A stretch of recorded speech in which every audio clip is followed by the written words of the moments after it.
Hello, dear friends. This is Jeannie from Metal Dollhouse Rescue, and I'm here in my doll room, my workshop, and I've got a couple things to share with you.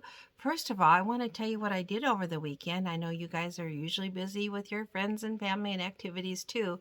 Well, I had a chance to spend the weekend with my granddaughter and daughter, and my granddaughter was in a beauty pageant.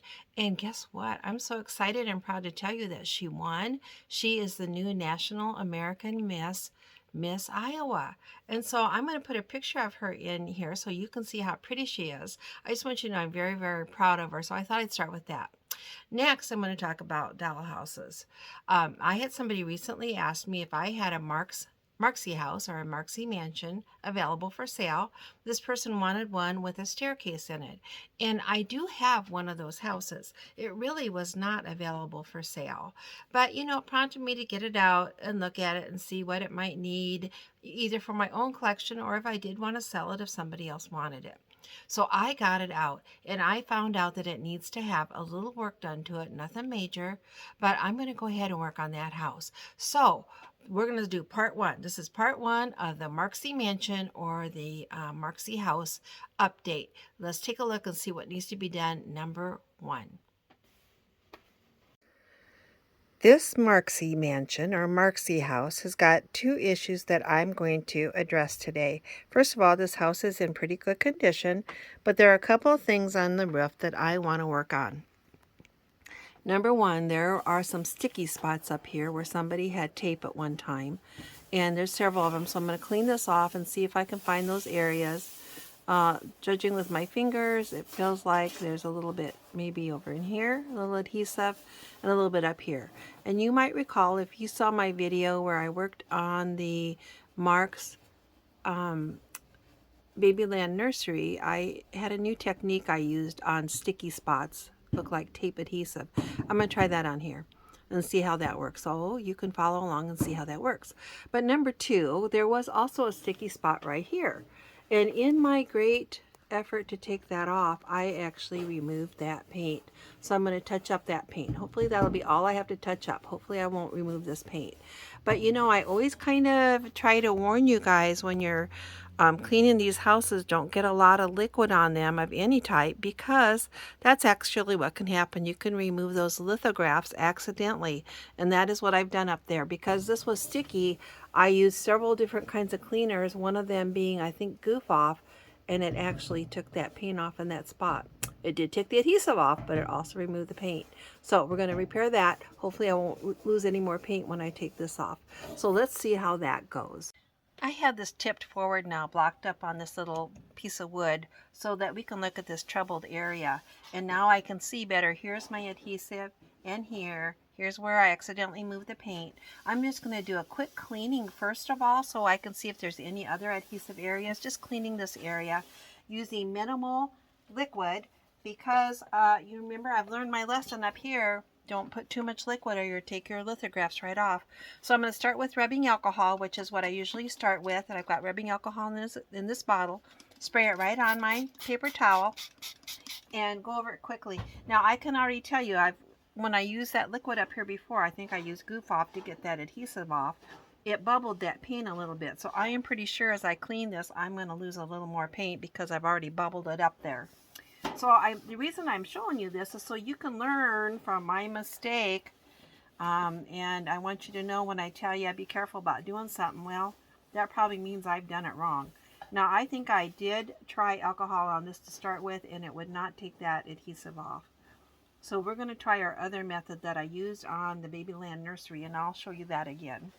First, let's get it clean. All right, that's quite a little bit better, and it was dirty. It did need cleaned.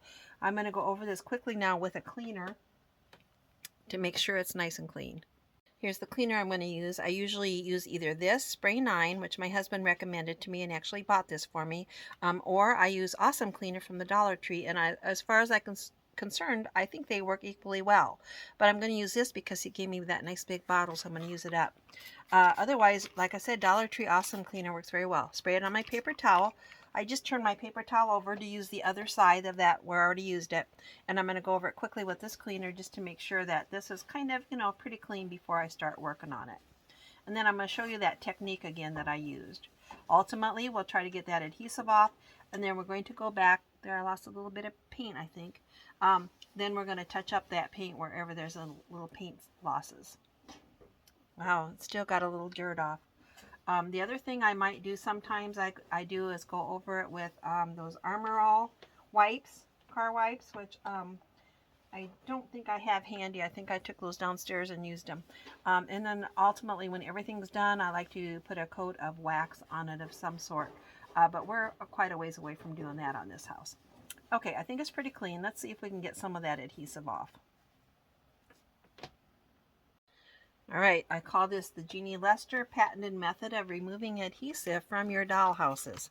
I've got a clean paper towel. I always like to start with making that damp. So I've got this spot up here, and we're going to start with him. Make him damp, wipe him off with, I've got a little cleaner on there. And then I use, this is one of those like a kebab skewer or a wooden craft stick type of thing. It's got a pointy end on it. I've actually broke this so it's not so long. Sometimes I use this duller end from the break. So I might try both. I'm going to start with this pointy end. So then I'm going to just gently scrape that adhesive now that it's damp and see if that will come off. And I guess that is working. And if this has worked better than anything that I have tried on adhesive without any damage to the paint. Now again, I'm going to lose some paint because I can see there's some paint bubbles here. You probably can't see, but from when I tried the goof off, which this is one of my early attempts to remove adhesive, that did bubble that paint. Now after you get some of that loose, and when that starts to dry, give it a quick wipe with your damp cloth. In this case it's a paper towel, and then work on the rest of those adhesive areas. Just try to scrape right there where the adhesive is so you can get that off. You can kind of pinpoint it. I think that's the beauty of this. Scratch gently to try to get that adhesive off. That will remove if you keep that damp.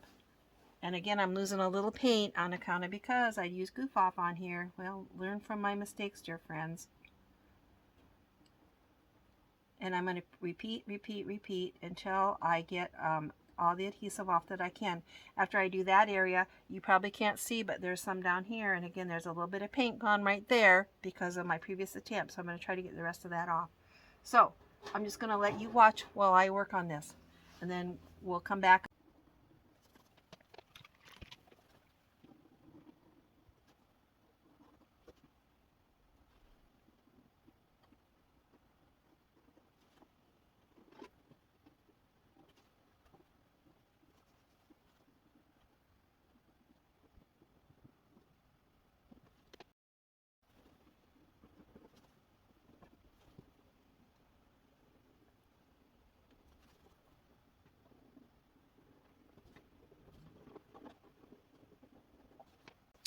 Okay, time for a final report. I was able to remove that adhesive. I did lose a little more paint. As I said, that had bubbled up from using goof off on it. When you use this little skewer technique, it's really easy to adjust your the amount of pressure you're using, and so you don't have to push too hard. You can just go scratch gently, then a little harder to get that adhesive off. This will be probably my first go-to method to remove adhesive from now on, because it did not, the only paint it removed was the stuff I had bubbled up before when I used goof off. So I hope you will try this on adhesives when you have those in the future. This will be my first go-to method. Now this spot down here I removed with only losing a little tiny bit of paint that I had lost previously. And when you see me use my finger, I'm feeling to see if that adhesive has gone off of there, because that should feel as smooth here as it did down here.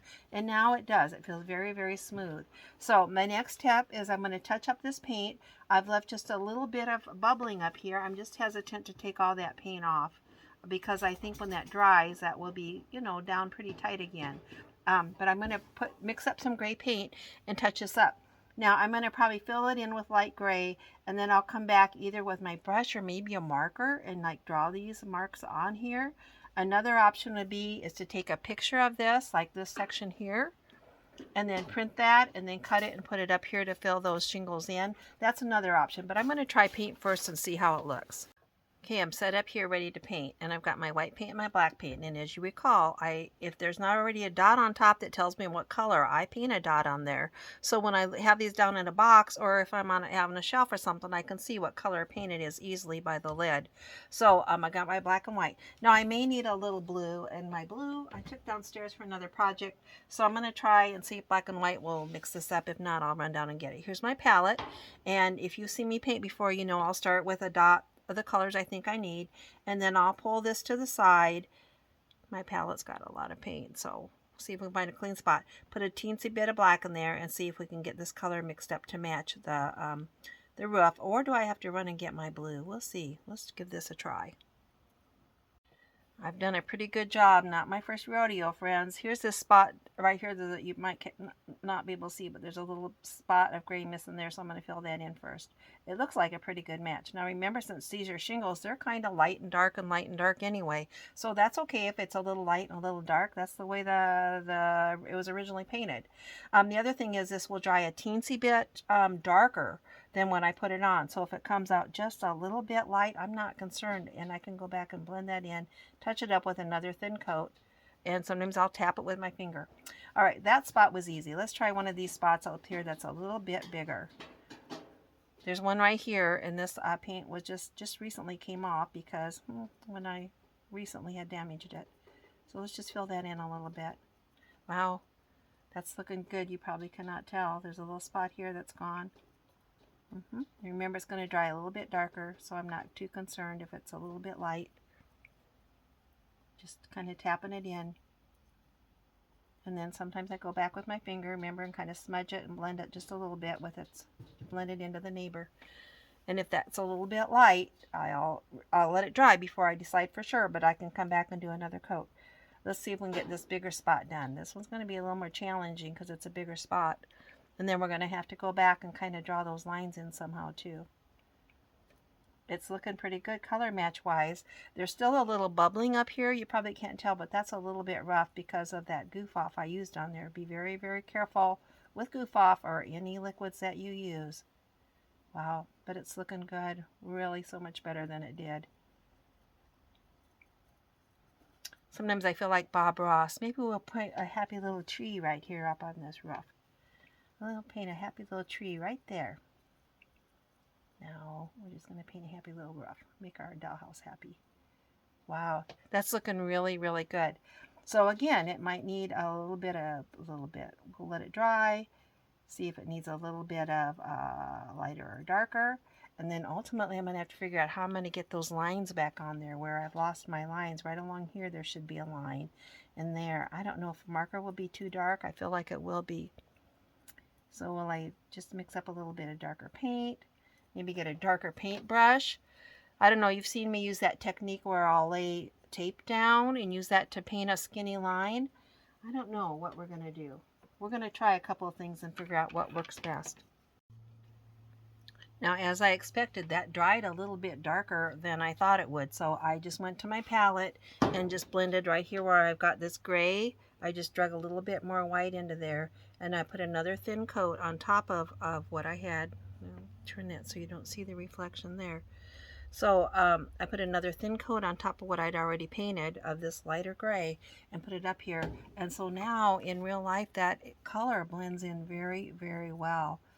So I still need to decide what I'm going to do on the lines here that I've painted over. Down here I did that touch up, and honestly with my, just looking at it, I can't even see now where I touched it up. I think it was right there, but it blends so well.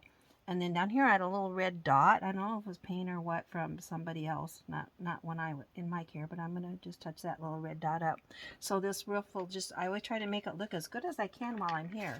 But this is kind of my idea on those lines. We're going to try it and see how it works. I've got a folded piece of paper, and I'm going to lay this up here where that line's supposed to be, right there, so I can make it straight just like the original. And I'm going to try a Sharpie marker. Now I don't want to make it too black. I'm just going to try to dot that along there and see how that looks. So I'll give that a try, then I'll show you if it turned out well, or do I have to mix up some dark gray paint to do that. We'll see. Okay, I think that kind of worked. And what I did was, I'm going to show you here on the paper. let's pretend like this is where I want that line to be. Let's pretend we want it right along here. I just lightly kind of sketched with my marker, just kind of like this, very lightly sketch that on there. So I didn't have a real dark bold line, but I did it up here next to this paper so I could do that kind of straight. So I did it like this and then trace there along the paper. Now I need to have a line here and up and down, a line here up and down, and maybe, I don't know, maybe that one and maybe a little bit over here. So let me give those a try and then I'm going to show you the result. Remember, I've got my paint right here, so it's easy enough to either wipe that off or just paint over it with a new coat of paint. In fact, I feel like these are still coming out where I painted, it's still just a little bit dark. So I might just touch it up a little bit with a little bit lighter paint. But otherwise, I'm very happy with it. Now, the final thing I will do on this part of the roof is I will, when that paint is dry and when I think I'm happy with the colors and so on, is I will just wipe some Mod Podge on that painted area just to protect it and seal it just a little bit, and that will add a little bit of shine back to it. Otherwise, I'm going to call this roof, done. It's certainly better than it was. And it's certainly not an eyesore by any means. Could be a little better. Like I said, there's still a little paint bubbling in there from my goof off. Don't use goof off unless you're very careful with it. Anyway, thanks for joining me. I wanted to show you that technique and show you how easy to touch that up. So you guys be brave. Give it a try. You can always wipe it off. It's just acrylic paint. You can just wipe it off and retry again. Or again, like try taking just a picture of this area, print it out, and then just glue it. You could cut around the little shingles and just glue it right back up there. You could try that too. Either way is a good way to fix up those little patches, but I am very pleased with this. Now, I want you to remember you have got a friend here in Iowa, and you've got lots of friends in our Facebook groups, so come and join us. And if you would, please like and subscribe to my YouTube channel. The more subscribers I get, the more content I can provide to you. You guys all have a good day. Thank you.